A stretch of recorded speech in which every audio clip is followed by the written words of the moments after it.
Você já sentiu que quanto melhor você se torna, mais isolado você fica? Como se Sua Excelência construísse muros ao invés de pontes. Esta é a história crua e impactante de Rafael Santos, um brilhante arquiteto de sistemas de São Paulo, cuja busca pela perfeição se tornou sua prisão. O que aconteceu depois vai desafiar tudo o que você acredita sobre sucesso, amizade e o que realmente significa pertencer no Brasil de hoje. O vento gelado de junho cortava as avenidas da Paulista, enquanto Rafael Santos ajustava seu casaco de lã italiana, saindo do seu BMW Série 3 em frente ao edifício Copacabana. Aos 32 anos, ele encarnava a versão mais recente do sonho brasileiro. Um prodígio tecnológico autodidata que havia escalado desde um apartamento no Capão Redondo até os escritórios executivos de uma das consultorias mais prestigiadas de São Paulo, ganhando um salário de 6 dígitos que sua avó nunca poderia ter imaginado possível. Dentro dos escritórios envidraçados da Pinnacle Solutions Brasil, no 40º andar, Rafael se movia pela manhã como um maestro regendo uma sinfonia de códigos e algoritmos. Seus colegas observavam de suas estações de trabalho ergonômicas, enquanto ele resolvia sem esforço problemas que haviam travado equipes inteiras por semanas. A apresentação trimestral que ele havia completado na noite anterior não era simplesmente boa. Era revolucionária, uma obra-prima de visualização de dados que economizaria 15 milhões de reais em custos operacionais para a empresa, enquanto aumentava as taxas de satisfação do cliente em 42%. Mais um golaço, Santos, gritou Bruno Almeida, um arquiteto sênior cujo sorriso forçado não conseguia mascarar o ressentimento que fervilhava sob sua fachada corporativa perfeitamente ensaiada. A voz de Bruno ecoou alto o suficiente para que outros ouvissem, pingando com aquela marca particular de elogio passivo-agressivo que se sentia mais como uma acusação do que parabéns. Rafael acenou educadamente, mas notou como o cumprimento de Bruno caiu no espaço de escritório aberto como uma pedra jogada na água parada, criando ondas de silêncio desconfortável que se espalharam de cubículo em cubículo. Durante a reunião matinal na espaçosa sala de conferências com vista para o Ibirapuera, Rafael apresentou seu algoritmo revolucionário para otimizar fluxos de trabalho de clientes, uma solução que ele havia desenvolvido durante incontáveis noites tardias alimentado por café do bairro da Liberdade. A sala ficou em silêncio, enquanto os executivos se inclinavam para a frente, seus olhos se iluminando com cifrões, enquanto calculavam o potencial impacto na receita. A sócia sênior Patrícia Oliveira rabiscava notas furiosamente, já compondo o e-mail que anunciaria essa inovação para seus maiores clientes. Mas enquanto aplausos enchiam a sala de conferências, Rafael captou os olhares de soslaio entre seus colegas. A forma como conversas morriam quando ele se aproximava da máquina de café. As discussões fantasmas que pareciam evaporar sempre que ele passava perto. Mariana Silva, a diretora de marketing que uma vez o havia convidado para happy hours da equipe nos gastropubs da moda em Vila Madalena, agora oferecia apenas cortesias profissionais, entregues com o calor de um script de atendimento ao cliente. Ótima apresentação, Rafael, ela disse, mas suas palavras soaram ocas, ensaiadas, como o diálogo de um manual de treinamento corporativo. O calor que uma vez existiu entre eles havia se cristalizado em algo frio e transacional, outra vítima de sua busca implacável pela excelência. Quando a hora do almoço se aproximava, Rafael ouviu fragmentos de conversa que se infiltravam da sala de descanso como fumaça de um incêndio que ele não conseguia ver, mas definitivamente cheirava. Ele sempre tem que ser o mais esperto da sala, né? Sussurrava Jennifer da contabilidade, sua voz carregando aquele tom particular reservado para discutir pessoas que haviam cometido algum crime social não falado. Faz a gente parecer amador, acrescentou Tomás de Vendas, mexendo seu café com agressão desnecessária. Provavelmente nem percebe como soa arrogante, concluiu Bruno, O prego final em um caixão que Rafael não sabia que estava sendo construído ao redor de sua reputação profissional. As palavras o atingiram como golpes físicos, cada sílaba esculpindo outro pedaço de sua confiança. Essas não eram pessoas estranhas criticando-o. Eram pessoas que ele havia ajudado a ter sucesso. Colegas cujos projetos ele havia melhorado com suas percepções. Companheiros de equipe por quem ele havia dado a cara durante seus erros e descuidos. A traição se sentiu como ser esfaqueado por alguém que você estava tentando proteger. Ele se lembrou de sua infância no Capão Redondo, onde sua avó, Dona Rosa, costumava dizer enquanto fazia suas tranças nos domingos de manhã: "Excelência não é crime, meu anjo, mas às vezes pode parecer castigo." Ele havia rido então, pensando que era apenas mais uma de suas observações enigmáticas, o tipo de sabedoria popular que soava profunda, mas parecia irrelevante para a vida real. Agora, sentado sozinho em seu escritório de canto com vista para as ruas movimentadas da Avenida Paulista, o significado se chocou contra ele como as ondas geladas de Santos durante uma tempestade de inverno. A notificação em seu telefone vibrou com indiferença mecânica. Mais um convite recusado, mais um plano de fim de semana que de alguma forma não o incluía, apesar de seu entusiasmo anterior e presença confiável. Seus feeds de redes sociais mostravam seus colegas em jogos do Corinthians, churrascos em coberturas na Vila Olímpia, brunches casuais em Pinheiros, todo o vínculo humano que parecia acontecer naturalmente para todos os outros, mas permanecia misteriosamente elusivo para ele. Rafael havia se tornado um fantasma em sua própria história de sucesso, visível apenas quando sua expertise era necessária para resolver problemas impossíveis ou cumprir prazos irreais, invisível quando se tratava das conexões humanas que tornavam a vida corporativa suportável. Suas conquistas haviam se tornado uma parede entre ele e as próprias pessoas com quem mais queria se conectar. Cada promoção e reconhecimento adicionando outro tijolo ao seu isolamento. Naquela noite, enquanto a garoa típica de São Paulo começava a borrifar as ruas da cidade e os commuters se apressavam em direção às estações de metrô, Rafael se sentou em seu apartamento em Jardins, cercado por prêmios e reconhecimentos que se sentiam cada vez mais sem sentido. A decoração minimalista, que uma vez representou sucesso sofisticado, agora se sentia estéril e solitária. O silêncio era ensurdecedor, quebrado apenas pelo zumbido de seus eletrônicos de alta tecnologia e o som distante de risadas de um apartamento vizinho, onde pessoas comuns compartilhavam momentos comuns de alegria que pareciam infinitamente mais valiosos que qualquer conquista corporativa. Ele pegou seu telefone e rolou por seus contatos, procurando alguém para ligar, alguém que pudesse entender a dor peculiar de ser punido pela competência. A lista parecia infinita, mas de alguma forma completamente vazia. Cada nome representava um relacionamento profissional, um contato de networking, alguém que conhecia Rafael o Conquistador, mas não tinha interesse em conhecer Rafael o Homem. Seu sucesso havia-lhe construído uma gaiola dourada, bonita por fora, mas sufocante por dentro. As luzes da cidade brilhavam lá embaixo como estrelas terrestres, cada uma representando alguém que pertencia a algum lugar, alguém que tinha pessoas com quem rir, alguém cuja excelência não havia se tornado seu exílio. Rafael pressionou a testa contra a janela fria e se perguntou quando ser bom em algo havia se tornado uma busca tão solitária e por que o sonho brasileiro se sentia tanto como um pesadelo bonito.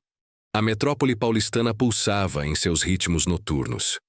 O trânsito da Marginal, o movimento dos bares da Augusta, a vida que acontecia em paralelo à sua solidão dourada. Rafael compreendia, naquele momento de clareza dolorosa, que havia trocado sua humanidade por performance, sua autenticidade por aprovação, seu coração por um currículo impecável que ninguém realmente queria conhecer além dos números. A segunda-feira chegou como um dia de julgamento embrulhado em polimento corporativo e servido em porcelana fina. Os sócios da Pinnacle Solutions Brasil Haviam convocado uma reunião de emergência, e Rafael sabia que sua última recomendação de projeto era o ponto focal. Ele havia passado 3 meses desenvolvendo uma estratégia abrangente para revolucionar seu processo de aquisição de clientes, trabalhando jornadas de 16 horas que começavam antes do nascer do sol e terminavam muito depois que a vida noturna de São Paulo havia se acalmado, sacrificando fins de semana no Ibirapuera e noites no Teatro Municipal, derramando sua alma em cada detalhe com a dedicação de um artista criando sua obra-prima. Enquanto entrava na sala de reuniões com painéis de mogno no 50º andar, 12 pares de olhos rastrearam seu movimento com a intensidade de predadores estudando presa. Os sócios se sentaram em uma extremidade da mesa de conferências massiva, seus rostos máscaras ilegíveis de cortesia profissional, que não revelavam nada do veredito que já haviam alcançado. Seus colegas ocupavam as laterais como membros do júri, que haviam sido treinados para manter expressões neutras. E Rafael notou algo arrepiante que fez seu estômago despencar. A cadeira vazia reservada para ele estava sozinha na extremidade distante, isolada como um réu enfrentando julgamento por crimes que ele não entendia ter cometido. Rafael, começou Patrícia Oliveira. A sócia gestora, cujo cabelo grisaço combinava com sua atitude direta e cuja reputação por ação decisiva havia construído a Pinnacle Solutions Brasil na consultoria Premier de São Paulo. Sua proposta é ambiciosa, talvez ambiciosa demais para nossa estrutura organizacional atual e expectativas do cliente. As palavras pairaram no ar como fumaça de uma pira funerária, carregando implicações que se estendiam muito além do projeto imediato. Ao redor da mesa, cabeças balançaram em concordância sutil, uma dança coreografada de rejeição profissional, que se sentia tanto ensaiada quanto impiedosa. Eu não entendo, disse Rafael, sua voz firme apesar do tremor se construindo em seu peito como um terremoto, esperando para quebrar a superfície. Os dados apoiam cada recomendação. Poderíamos aumentar a eficiência em 47%, reduzir custos operacionais em 23% e melhorar a retenção de clientes em 31%. Essas não são projeções teóricas. Passei os números por 6 modelos analíticos diferentes. Esse é exatamente o problema, interrompeu Santiago Moreira, um sócio sênior cujo sotaque paulistano de classe alta carregava o peso do privilégio geracional e conexões da FGV. Suas palavras cortaram a sala com precisão cirúrgica. Você está sempre empurrando muito forte, sempre tentando reinventar sistemas que funcionaram perfeitamente bem por décadas. Às vezes bom o suficiente é realmente bom o suficiente, Rafael. Às vezes estabilidade triunfa sobre inovação. A sala explodiu em murmúrios de concordância, e Rafael sentiu as paredes se fechando como a cena do compactador de lixo de Star Wars, exceto que essa destruição era psicológica em vez de física. Essas eram as mesmas pessoas que haviam elogiado suas inovações apenas meses antes, que haviam usado suas ideias para ganhar contratos importantes valendo milhões, que haviam construído suas reputações em suas fundações intelectuais e percepções estratégicas. Agora eles se sentaram em julgamento, transformando suas maiores forças em falhas de caráter, com a crueldade casual de pessoas que nunca tiveram que questionar seu próprio lugar no mundo. Além disso, continuou Patrícia, seu tom ficando mais afiado e mais clínico, tem havido preocupações sobre dinâmicas de equipe e liderança colaborativa. Liderança não é apenas sobre brilhantismo individual, Rafael. É sobre unir pessoas, criar ambientes onde todos se sintam valorizados e ouvidos. Não fazê-los se sentirem inadequados ou ofuscados por demonstrações constantes de capacidade superior. A acusação aterrissou como um soco físico em seu plexo solar, tirando o ar de seus pulmões e a confiança de sua coluna. Rafael olhou ao redor da sala, procurando desesperadamente por um aliado, alguém que pudesse falar em sua defesa ou pelo menos reconhecer a injustiça da situação. Em vez disso, Ele encontrou olhares desviados e mudanças desconfortáveis de postura. A linguagem corporal de pessoas que já haviam decidido que ele era culpado do crime imperdoável de fazer outros se sentirem inferiores simplesmente por ser superior. Até Mariana Silva, que havia se beneficiado diretamente de suas percepções estratégicas em 3 campanhas importantes que lhe renderam uma promoção e um aumento salarial de 20%, estudou suas mãos manicuradas como se contivessem os segredos do universo, em vez de encontrar seus olhos. Seu silêncio se sentiu como traição servida fria, um lembrete de que relacionamentos profissionais poderiam evaporar no momento em que se tornassem inconvenientes. Eu nunca intencionalmente fiz ninguém se sentir inadequado, disse Rafael, sua voz rachando apesar de seus esforços desesperados para manter compostura e profissionalismo. Sempre estive disposto a ajudar, a compartilhar conhecimento, a apoiar membros da equipe em seu desenvolvimento. Fiz mentoria para funcionários juniores, cobri colegas durante crises e consistentemente coloquei o sucesso da equipe antes do reconhecimento pessoal.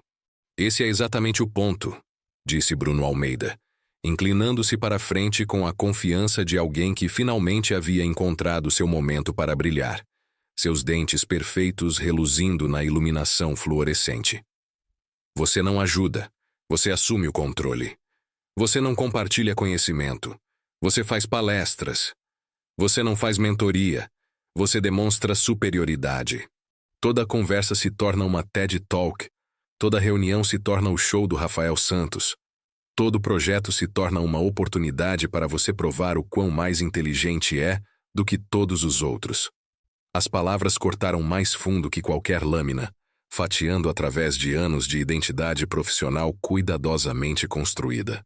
Rafael sentiu sua reputação cuidadosamente construída, desmoronando.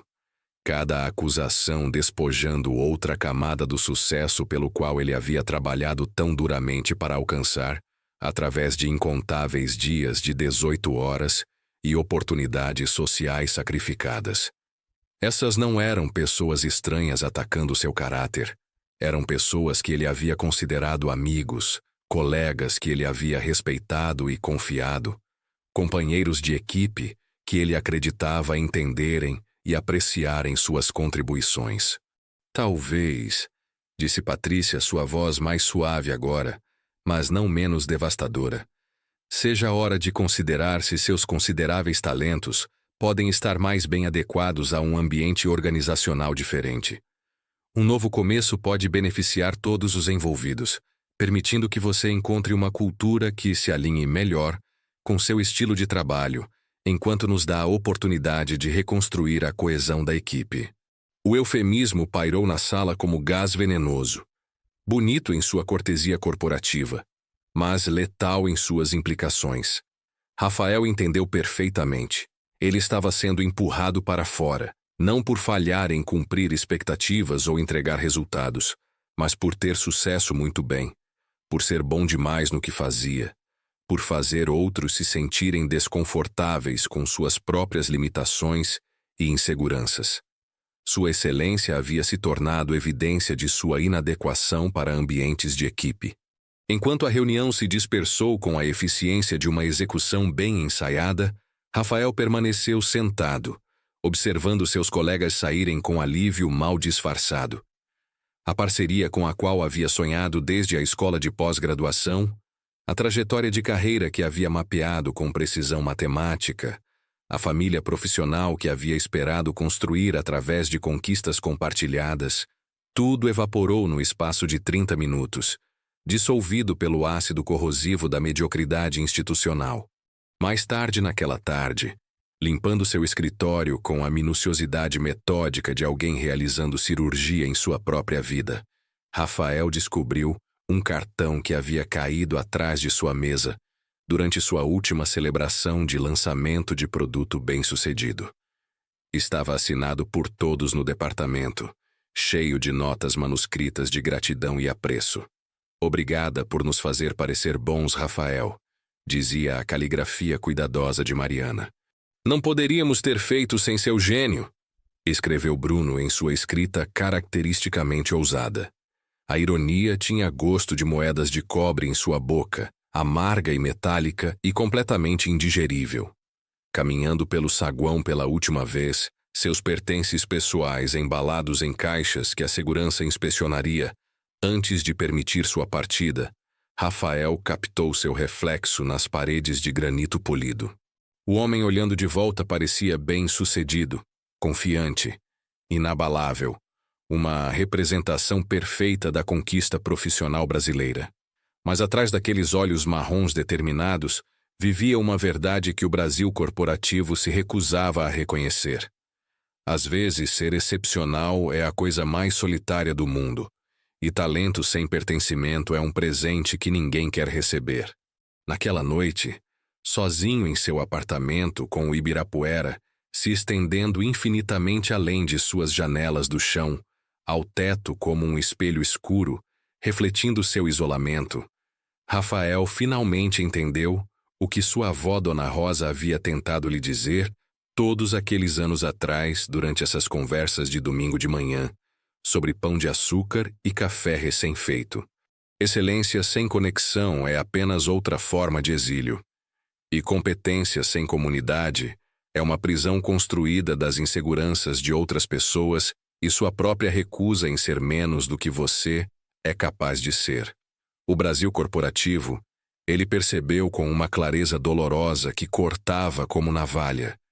Havia se tornado um lugar onde mediocridade era segurança, onde se destacar era pecado, onde ser excepcional era crime contra a harmonia coletiva.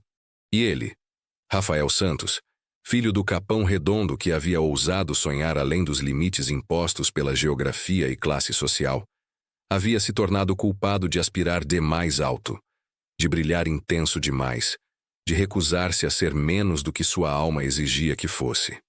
6 meses de desemprego se estenderam diante de Rafael como um deserto de cartas de rejeição e eventos de networking mornos, cada dia se fundindo com o próximo, com o ritmo monótono de uma vida subitamente sem propósito ou direção. A cena tecnológica de São Paulo, uma vez seu reino onde ele havia governado com algoritmos e inovação, agora se sentia como um país estrangeiro, onde todos falavam uma língua que ele não conseguia entender completamente, onde seu currículo abria portas, mas sua reputação as batia novamente com a mesma rapidez. As entrevistas seguiam um padrão previsível que se tornou tão familiar quanto um pesadelo recorrente. As empresas se animavam durante as discussões técnicas, praticamente salivando sobre suas abordagens inovadoras e histórico comprovado de entregar resultados que excediam expectativas por porcentagens de 2 dígitos. Gerentes de RH se inclinavam para a frente com entusiasmo enquanto ele descrevia otimizar sistemas que haviam aumentado produtividade, reduzido custos e melhorado satisfação do cliente em cada métrica que importava. Então vinham as inevitáveis perguntas sobre adequação cultural, a sondagem cuidadosa sobre trabalho em equipe e colaboração que se sentia como guerra psicológica disfarçada de due diligence corporativa. Estamos procurando alguém mais colaborativo. Tornou-se o refrão padrão, palavras código que Rafael começou a decodificar com amarga clareza. Inteligente demais. Intenso demais. Demais. Disposto demais a apontar ineficiências. Provável demais a fazer outros se sentirem inadequados, simplesmente por existir no mesmo local de trabalho. O cenário corporativo brasileiro, ele percebeu com crescente desilusão, foi projetado para a mediocridade disfarçada de humildade, para a competência embrulhada em falsa modéstia, para a conquista que nunca fez ninguém mais se sentir desconfortável. No Boteco do Mané, na Rua Augusta, um refúgio mal iluminado onde a classe trabalhadora de São Paulo se reunia para lavar suas frustrações diárias com cerveja honesta e conversa autêntica, Rafael se encontrou cuidando de uma cachaça que havia ficado morna em seu copo negligenciado. O bar zumbia com o tipo de interação humana genuína que ele havia esquecido que existia. Previsões da temporada do Corinthians, entregues com convicção apaixonada, Reclamações sobre as últimas políticas do prefeito discutidas com cinismo informado, histórias de vitórias e derrotas no local de trabalho que se sentiam refrescantemente honestas após meses de dupla fala corporativa. O balcão de madeira estava marcado com décadas de uso, cada entalhe e mancha, contando histórias de pessoas reais vivendo vidas reais, sem pretensão ou performance. Memorabilia de futebol cobria as paredes, fotografias de jogadores locais, camisas assinadas de campeões, recortes de jornais de jogos no velho Morumbi. Este era um lugar onde a excelência era celebrada em vez de ressentida, onde ser o melhor em algo ganhava respeito em vez de isolamento. Você parece um cara carregando o peso do mundo nos ombros, observou Mané Gonçalves, o proprietário de terceira geração cujo sotaque nordestino havia sido suavizado por 5 décadas em São Paulo. Suas mãos calejadas se moviam com eficiência praticada, limpando copos enquanto dispensava o tipo de sabedoria duramente ganha, que só vem de ver a humanidade em seu estado cru e sem filtro. Atrás dele, uma coleção de fotografias mostrava 3 gerações de Gonçalves servindo bebidas para todos, desde soldadores até corretores da bolsa, tratando cada cliente com a mesma dignidade e sem pretensões. Talvez eu esteja, respondeu Rafael, surpreso com sua própria honestidade. Algo sobre a atmosfera autêntica do bar despojou sua fachada profissional usual, criando espaço para a vulnerabilidade que ele havia estado suprimindo por meses. Aqui, o sucesso não era medido em relatórios trimestrais ou opções de ações, mas em métricas mais simples e mais humanas: lealdade, autenticidade, a capacidade de compartilhar uma risada com um estranho, a coragem de ser você mesmo sem desculpas. Deixe-me adivinhar, continuou Mané, colocando uma cachaça fresca sem ser solicitado, seus olhos azuis brilhando com o conhecimento de alguém que havia ouvido toda a variação de sofrimento humano. Você é bom no que faz, danadamente bom. Talvez o melhor que eles já viram. E esse é seu problema, né? Ser bom demais se tornou sua maldição em vez de sua bênção. Rafael olhou para cima bruscamente, surpreso com a precisão da observação. Em 6 meses de sessões de terapia, aconselhamento de carreira e conversas de networking, ninguém havia identificado sua situação com tal clareza cristalina. Como você sabia? Filho, eu tenho servido bebidas nesta cidade por 40 anos, desde que assumi do meu pai que aprendeu o ofício do pai dele antes dele. Já vi todo tipo de ser humano passar por aquela porta. Políticos que sorriem enquanto mentem, banqueiros que contam dinheiro enquanto suas almas vazam, policiais que viram escuridão demais, professores que se importam demais com crianças que não se importam consigo mesmas. Mas você tem o olhar de alguém que foi punido por ser excepcional. Alguém que descobriu que no Brasil, ser bom demais em algo pode ser uma doença social. As palavras atingiram Rafael como uma revelação entregue com poesia nordestina e sabedoria da classe trabalhadora. Aqui estava alguém que entendia sem julgamento, que via sua luta não como um defeito de caráter, mas como uma forma peculiar de sofrimento que a sociedade brasileira raramente reconhecia ou abordava. O reconhecimento se sentiu como encontrar água em um deserto de solidão profissional. Lá no Ceará, disse Mané, sua voz assumindo a cadência de uma história contada muitas vezes antes, mas nunca perdendo seu poder. Meu avô costumava dizer que flores altas são cortadas primeiro. Quando vim para São Paulo em 1978, pensei que seria diferente, que a excelência seria recompensada em vez de ressentida, que o mérito importaria mais do que se encaixar. Às vezes é assim, e às vezes o mérito realmente importa. Mas principalmente aprendi, este país tem um relacionamento complicado com pessoas que se recusam a fingir que não são melhores em coisas do que outras pessoas são. Ao redor deles, os frequentadores do bar continuaram suas conversas, criando uma sinfonia de conexão humana autêntica que Rafael havia esquecido que existia fora de filmes e romances.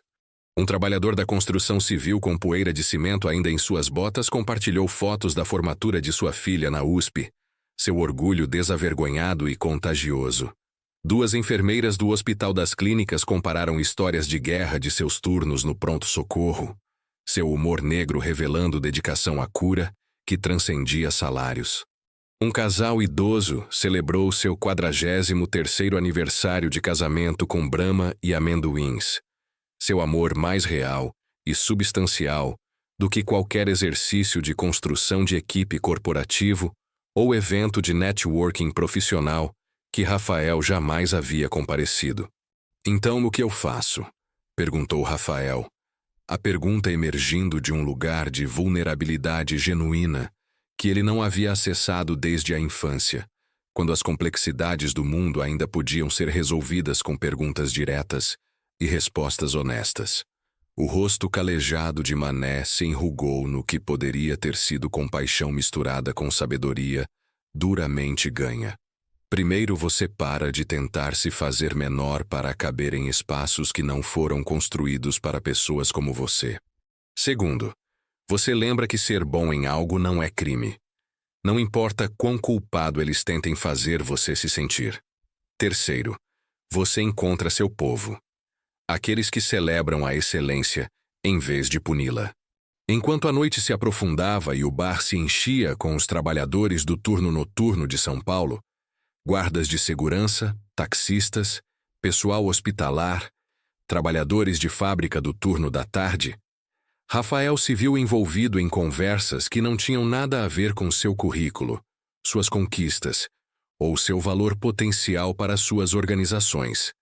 Ele discutiu estratégia de futebol com um bombeiro aposentado, cujo conhecimento de estatísticas do São Paulo rivalizou qualquer analista da ESPN. Ele explorou filosofia com uma professora da escola noturna que citou Machado de Assis, enquanto explicava por que dirigia pela cidade toda noite para ensinar classes de EJOA para adultos que haviam sido falidos pela educação tradicional.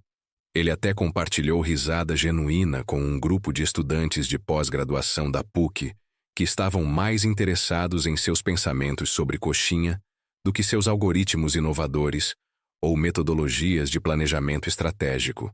Pela primeira vez em meses, Rafael se sentiu como um ser humano em vez de uma coleção de conquistas profissionais e métricas potenciais de produtividade. O calor se espalhando por seu peito não era da cachaça. Era do reconhecimento simples de que conexão não exigia que ele se desculpasse por seus talentos, diminuísse suas habilidades ou fingisse ser menos capaz do que realmente era. Caminhando para casa pela Vila Madalena enquanto a cidade se estabelecia em seu ritmo noturno, luzes de rua projetando sombras longas em calçadas, onde corredores e pessoas passeando com cachorros se moviam com propósito de final de noite, Rafael pegou seu telefone e rolou por seus contatos com novos olhos. Mas desta vez, em vez de procurar conexões profissionais ou oportunidades de networking, ele procurou algo completamente diferente. Autenticidade, conexão humana genuína, pessoas que poderiam apreciar excelência em vez de se sentirem ameaçadas por ela. A realização o atingiu como um raio iluminando o skyline paulistano. Ele havia estado tão focado em encontrar pessoas que pudessem aceitar suas habilidades excepcionais que havia esquecido de procurar pessoas que pudessem aceitar sua humanidade essencial. Amanhã traria outro dia de procura de emprego, outra rodada de entrevistas onde ele teria que navegar o equilíbrio delicado entre mostrar suas capacidades e evitar a percepção de arrogância ou superioridade.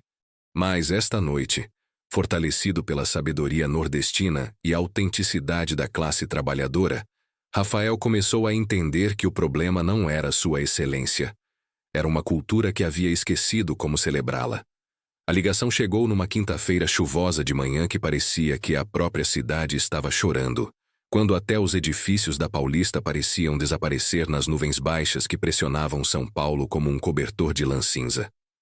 A doutora Fernanda Rodrigues, uma psicóloga comportamental especializada em síndrome de alto rendimento e os desafios psicológicos únicos enfrentados por indivíduos excepcionais, Havia sido recomendada por David Chen, ex-colega de faculdade de Rafael da Poli-USP, que o havia rastreado através do LinkedIn, depois de ouvir sobre sua saída da Pinnacle Solutions. Ela trabalha com pessoas como nós. David havia dito enigmaticamente durante seu encontro desconfortável para café num Starbucks em Pinheiros, sua própria história de sucesso como pesquisador farmacêutico, ensombrada por lutas similares com o isolamento profissional. Pessoas que descobriram que o sucesso pode ser seu próprio tipo de fracasso, que ser o melhor em algo não garante que você será bem-vindo em qualquer lugar. O consultório da doutora Rodrigues ocupava o 15º andar de um armazém convertido em Vila Olímpia. Nada como os ambientes corporativos estéreis aos quais Rafael havia se acostumado durante sua carreira consultiva. Tons terra-quentes substituíram aço frio e vidro, e suas estantes do chão ao teto estavam cheias de títulos que prometiam cura em vez de otimização. Os dons da imperfeição, a coragem de ser imperfeito, o drama da criança superdotada, demais, um guia para sobreviver sendo excepcional. Plantas prosperavam em cada canto, criando uma atmosfera que se sentia mais como uma sala de estar do que um ambiente clínico. Ela era uma mulher no início dos 50 com olhos castanhos gentis que pareciam ver através de fachadas profissionais sem julgamento, seu cabelo grisalho puxado para trás, num estilo que sugeria competência sem intimidação. As paredes de seu consultório exibiam diplomas da PUC e certificados em psicologia de adultos superdotados, mas também toques pessoais, fotografias de trilhas, pinturas em aquarela, uma citação emoldurada de Brené Brown sobre a coragem de ser vulnerável. Me conte sobre a última vez que você se sentiu genuinamente conectado com alguém, ela disse, sua voz carregando a autoridade gentil de alguém que havia guiado muitas almas através de escuridão similar. Sua pergunta pulou toda a terminologia profissional e jargão corporativo que havia dominado as conversas de Rafael por meses, cortando diretamente ao núcleo emocional de seu isolamento. A pergunta pegou Rafael desprevenido como um gancho de esquerda inesperado. Ele havia esperado discutir seu desemprego, suas falhas nas entrevistas, sua reputação profissional, sua estratégia de carreira. Em vez disso, ela estava perguntando sobre algo muito mais fundamental e muito mais doloroso do que qualquer rejeição de trabalho. Rafael começou. Então parou. O silêncio se estendeu entre eles como uma ponte que ele tinha medo de cruzar, cheia de implicações que ele não estava pronto para enfrentar. Honestamente, não me lembro. Não no trabalho, não em qualquer contexto profissional. Mas quando foi a última vez que alguém viu Rafael, realmente me viu, e escolheu passar tempo comigo mesmo assim? Não no trabalho, a doutora Rodrigues esclareceu com persistência paciente. Não num contexto profissional onde sua expertise era necessária, ou suas conquistas estavam sendo celebradas. Quando foi a última vez que alguém aproveitou sua companhia simplesmente por quem você é como pessoa, não pelo que você pode fazer por eles? A memória veio inundando de volta com clareza surpreendente, chegando como uma apresentação de slides de uma vida diferente. Ele tinha 12 anos, sentado na cozinha de sua avó no Capão Redondo, lutando com problemas avançados de cálculo que sua professora de matemática da 8ª série havia lhe dado como exercícios de enriquecimento, porque o trabalho regular do curso o entediava até as lágrimas. O trabalho acadêmico que animou sua mente também o isolou de colegas que já o viam como esquisito, inteligente demais, diferente, ameaçador de maneiras que não conseguiam articular, mas definitivamente sentiam. Vó, ele havia dito naquela tarde de domingo, sua voz jovem pesada com uma frustração que ele não conseguia entender completamente. Por que ser bom em algo tem que ser tão solitário? Por que as outras crianças agem como se eu tivesse feito algo errado ao acertar a resposta? Sua avó havia colocado sua xícara de café com o cuidado deliberado de alguém se preparando para entregar sabedoria importante, estudando-o com aqueles olhos antigos que pareciam conter o conhecimento acumulado de gerações, que haviam sobrevivido muito pior que rejeição social. Ela tinha 83 então. Uma mulher que havia vivido a Era Vargas, a ditadura militar, a redemocratização e todas as pequenas batalhas diárias que vieram com ser uma mulher trabalhadora no Brasil. Meu anjo. Ela havia dito, sua voz carregando o peso da verdade duramente conquistada. O mundo tem dois tipos de pessoas. Aquelas que celebram a luz nos outros porque os lembra de seu próprio brilho, e aquelas que tentam diminuí-la porque os faz se sentir pequenos e inadequados. Seu trabalho não é se fazer menor para que outros se sintam maiores. É encontrar as pessoas que sabem como apreciar o brilho sem serem cegadas por ele. O que aconteceu com essa sabedoria? A doutora Rodrigues perguntou gentilmente, como se tivesse estado ouvindo sua memória se desenrolar em tempo real. Quando você parou de acreditar no que sua avó lhe disse? Eu cresci, Rafael respondeu, a amargura em sua voz surpreendendo até mesmo a ele. Aprendi que o conselho da avó não funciona no Brasil corporativo, onde ser brilhante demais faz as pessoas se sentirem desconfortáveis, onde excelência é percebida como arrogância, onde sucesso sem humildade é visto como uma falha de caráter. Aprendi a me desculpar por ser bom nas coisas. A doutora Rodrigues contestou com a confiança silenciosa de alguém que havia ouvido essa história muitas vezes antes. Você aprendeu a ver suas forças através das inseguranças de outras pessoas. Você começou a acreditar na narrativa delas sobre seu caráter, em vez de confiar em sua própria experiência de quem você é. Ao longo das 8 semanas seguintes, suas sessões de terça-feira à tarde se tornaram expedições arqueológicas na psique de Rafael, cuidadosamente escavando os momentos quando sua confiança natural havia sido sistematicamente erodida, quando seu orgulho saudável na conquista havia sido distorcido em algo que se sentia vergonhoso e antissocial.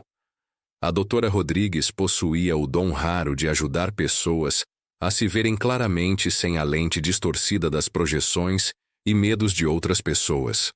Há uma diferença crucial entre arrogância e excelência.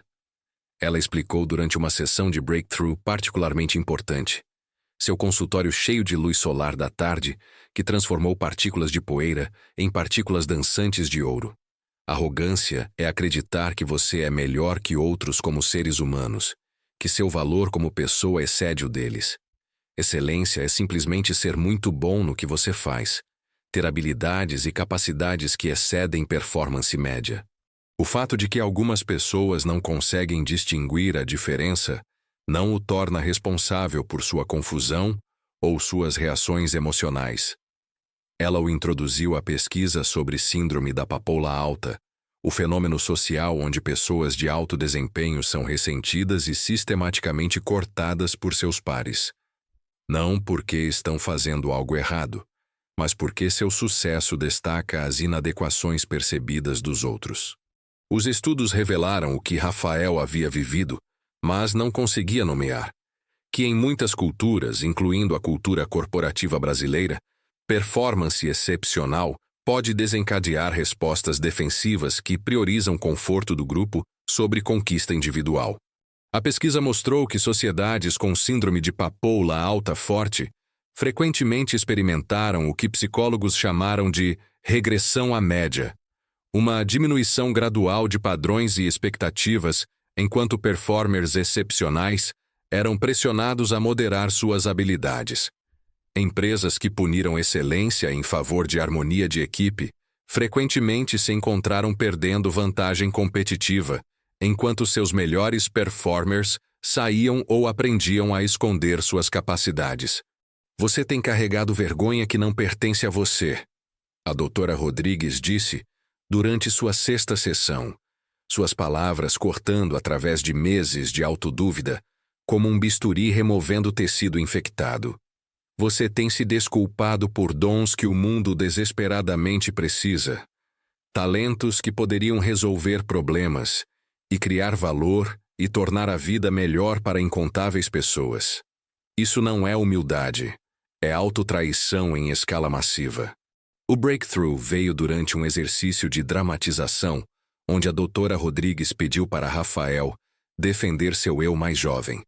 A criança brilhante que havia sido dita que era demais por professores que não conseguiam lidar com suas perguntas, colegas de classe que ressentiam seu sucesso fácil, e, eventualmente, colegas que se sentiam diminuídos por sua competência. Enquanto ele falava apaixonadamente sobre o direito daquela criança de 12 anos de se destacar sem desculpas, algo fundamental mudou dentro dele como placas tectônicas se realinhando após um terremoto. Eu nunca fiz nada errado, ele disse. A realização o atingindo como uma força física que reorganizou todo o seu entendimento da década passada. Trabalhei mais duro que qualquer um. Entreguei melhores resultados do que qualquer um esperava. Compartilhei meu conhecimento livremente. Ajudei colegas a ter sucesso. Coloquei horas extras. Resolvi problemas que outros não conseguiam resolver. O problema nunca fui eu. Não. A doutora Rodrigues concordou, sua voz calorosa com a satisfação de ver alguém reclamar sua verdade. O problema nunca foi você. O problema é uma cultura que está mais confortável com mediocridade do que com maestria, mais investida em falsa modéstia do que em conquista autêntica, mais preocupada em não ferir sentimentos do que em perseguir excelência. Enquanto Rafael saiu de seu consultório naquele dia, o skyline paulistano parecia diferente de alguma forma. Não uma coleção de torres alcançando o céu em desespero competitivo, mas um testemunho do potencial humano liberado sem desculpas.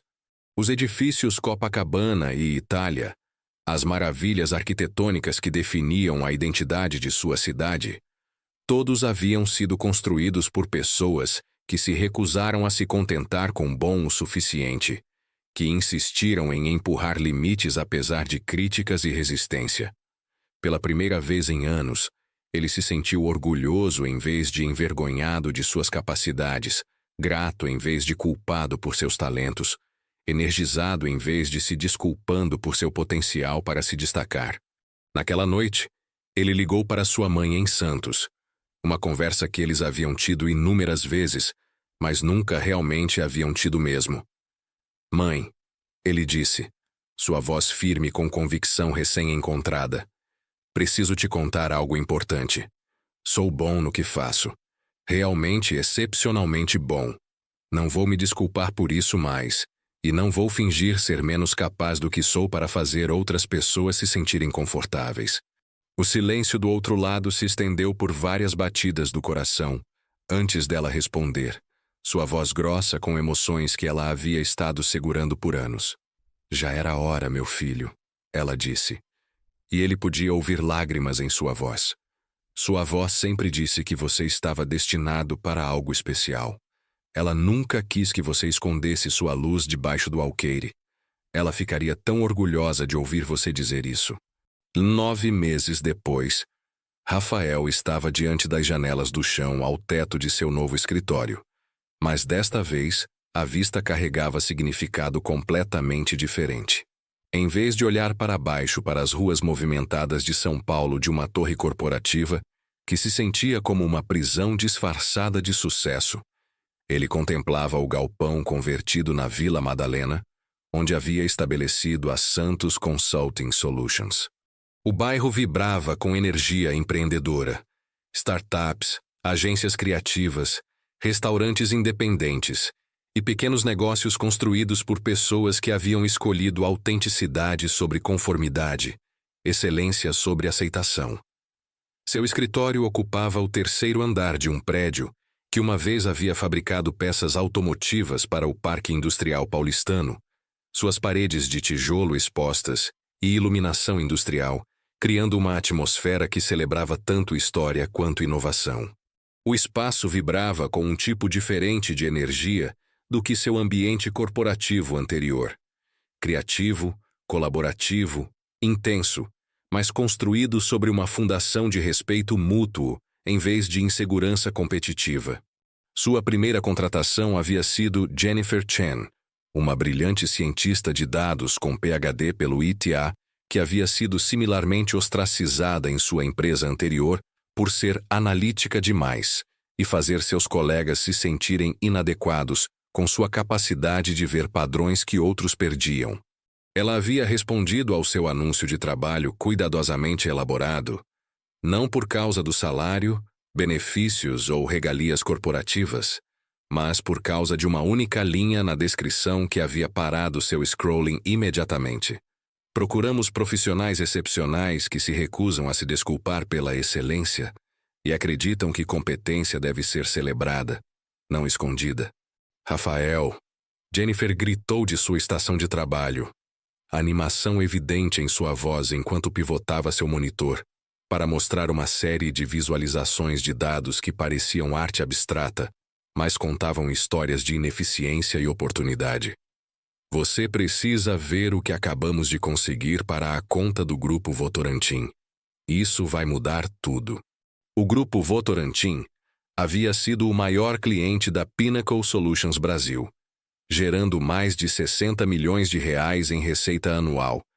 E eles haviam procurado Rafael diretamente depois de ouvir sobre suas metodologias inovadoras, através de redes da indústria e recomendações boca a boca. A ironia não se perdeu nele.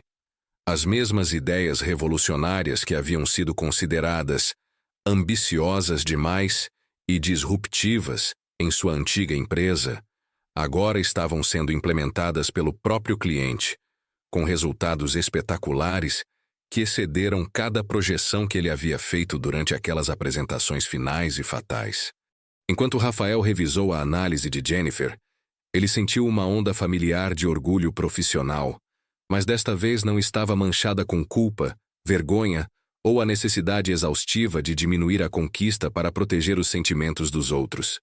Seu trabalho era genuinamente brilhante.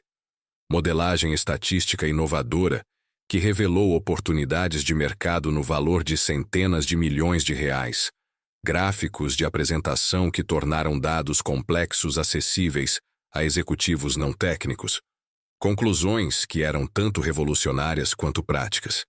Em vez de diminuir sua conquista, ou encontrar maneiras de torná-la mais palatável para colegas inseguros, Rafael simplesmente disse o que sentia sem filtro ou desculpas. Este é trabalho excepcional, Jennifer. Você deveria estar incrivelmente orgulhosa do que conseguiu aqui. Seu rosto se iluminou com uma alegria que Rafael reconheceu de sua própria infância. A satisfação pura e descomplicada de ser vista e apreciada pela excelência, em vez de punida por ela. Ao redor de seu escritório, 4 outros membros da equipe trabalhavam com intensidade e paixão similares, cada um cuidadosamente selecionado não apenas por suas habilidades técnicas e capacidades criativas, mas por sua capacidade de celebrar excelência em outros sem se sentirem ameaçados ou diminuídos por ela. A cultura da empresa que haviam construído era radicalmente diferente de qualquer coisa que Rafael havia experimentado no Brasil corporativo tradicional. Reuniões de equipe eram colaborativas, mas implacavelmente honestas, com ideias avaliadas por mérito em vez de considerações políticas ou de cujos sentimentos poderiam ser feridos por feedback direto. Quando alguém produzia trabalho excepcional, era celebrado aberta e entusiasticamente, sem as nuances passivo-agressivas que haviam envenenado seu local de trabalho anterior. Quando melhorias eram necessárias, feedback era direto, específico e solidário, focado em elevar performance em vez de proteger egos. Nunca trabalhei em lugar nenhum assim, admitiu Carlos Rivera, sua contratação mais recente e ex-funcionário da Pinnacle Solutions, que havia entrado em contato depois de ouvir sobre o empreendimento de Rafael, através de conexões do LinkedIn. Carlos havia sido um dos observadores silenciosos durante a reunião final de Rafael, alguém que havia testemunhado o desmantelamento sistemático da reputação de um colega sem falar.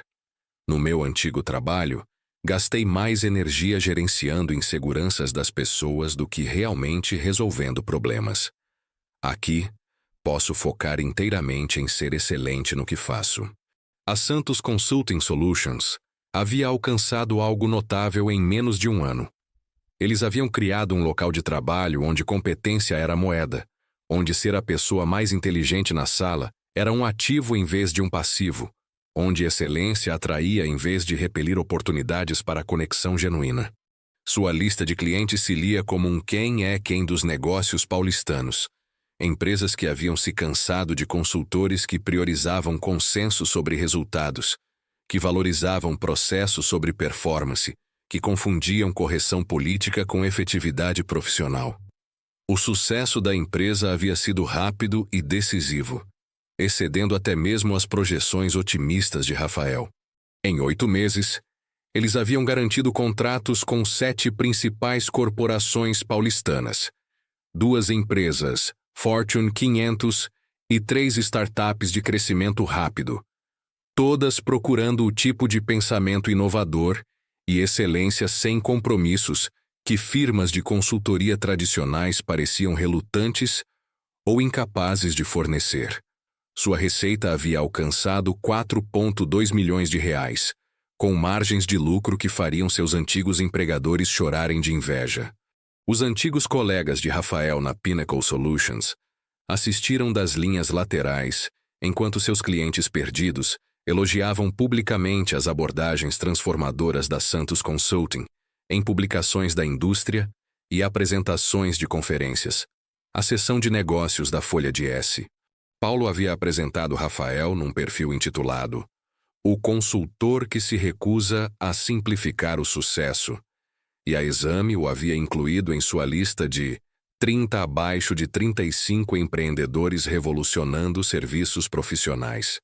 Mas talvez mais importante que sucesso financeiro ou reconhecimento da mídia, Rafael havia redescoberto algo que havia perdido no labirinto corporativo: amizade genuína com pessoas que compartilhavam seus valores e apreciavam seu eu autêntico sem exigir que ele diminuísse suas capacidades.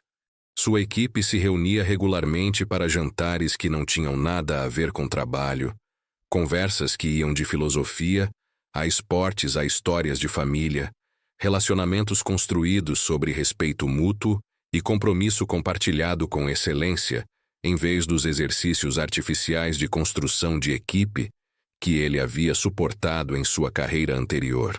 A vindicação chegou como justiça poética, quando Patrícia Oliveira da Pinnacle Solutions ligou numa manhã fresca de outubro, ostensivamente para parabenizá-lo por seu sucesso, mas realmente para sondar sobre a possibilidade de uma parceria ou aquisição. Sua voz carregava um calor que havia estado notavelmente ausente durante sua conversa final, o tipo de cordialidade profissional que emerge quando alguém subitamente se torna valioso novamente. Temos acompanhado seu progresso, Rafael. Ela disse, seu tom sugerindo que sua saída havia sido uma decisão mútua em vez de uma rejeição sistemática. Suas abordagens inovadoras e resultados de clientes são impressionantes. Talvez tenhamos sido apressados demais em nossa avaliação prévia de adequação cultural. Poderia haver oportunidades significativas para a colaboração entre nossas organizações. Rafael ouviu educadamente, não sentindo raiva ou amargura. Apenas um tipo de clareza triste sobre como insegurança corporativa os havia cegado para o que haviam perdido. A mulher que uma vez questionou suas habilidades colaborativas agora estava ansiosa para colaborar. A organização que havia considerado suas ideias ambiciosas demais agora esperava se beneficiar de sua implementação. A cultura que havia rejeitado sua excelência agora cortejava seu sucesso. Agradeço a ligação, Patrícia. Ele respondeu com cortesia genuína. Mas acho que estamos construindo algo fundamentalmente diferente aqui. Algo que funciona para pessoas que não querem se desculpar por serem excepcionais, que acreditam que competência deve ser recompensada em vez de ressentida, que entendem que excelência e colaboração não são mutuamente exclusivas. Enquanto a noite se estabelecia sobre São Paulo e sua equipe se preparava para partir após outro dia bem-sucedido, Rafael refletiu sobre a jornada que o havia trazido a este momento. A dor da rejeição profissional havia sido real e devastadora. O isolamento quase havia quebrado seu espírito.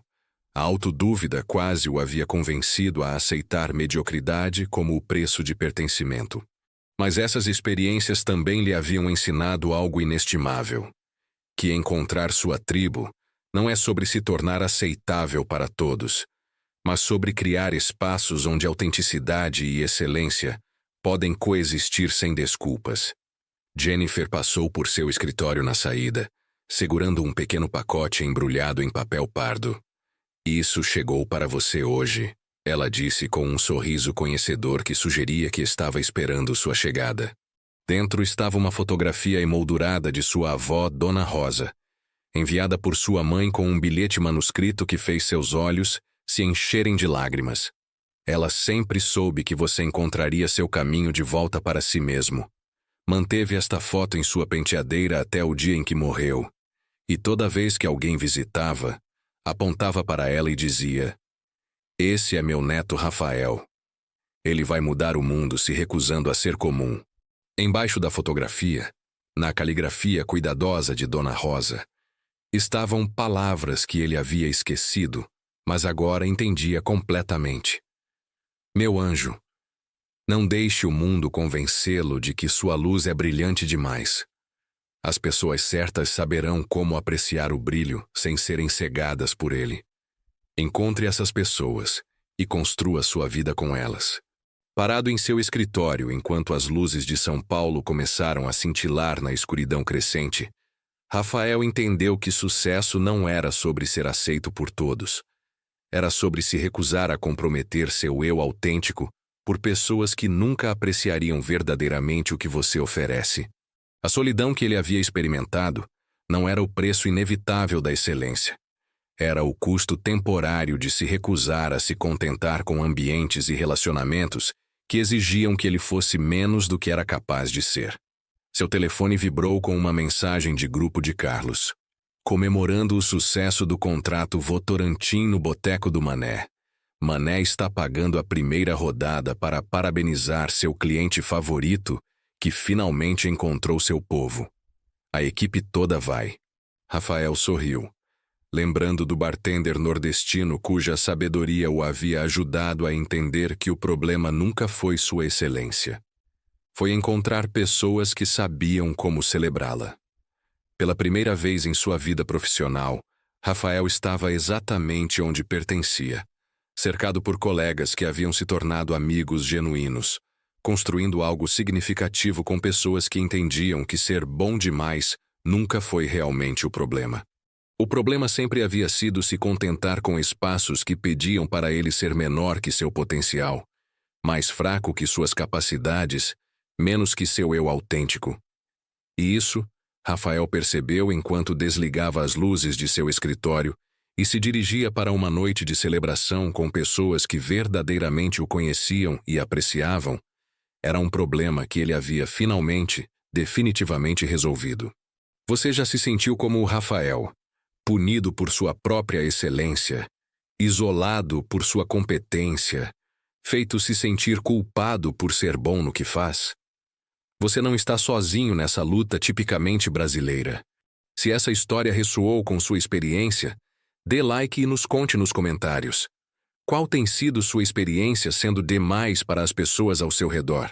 Como você lidou com inveja no trabalho ou isolamento profissional? Se inscreva para mais histórias reais sobre os custos ocultos do sucesso no Brasil corporativo e a jornada para encontrar onde você realmente pertence.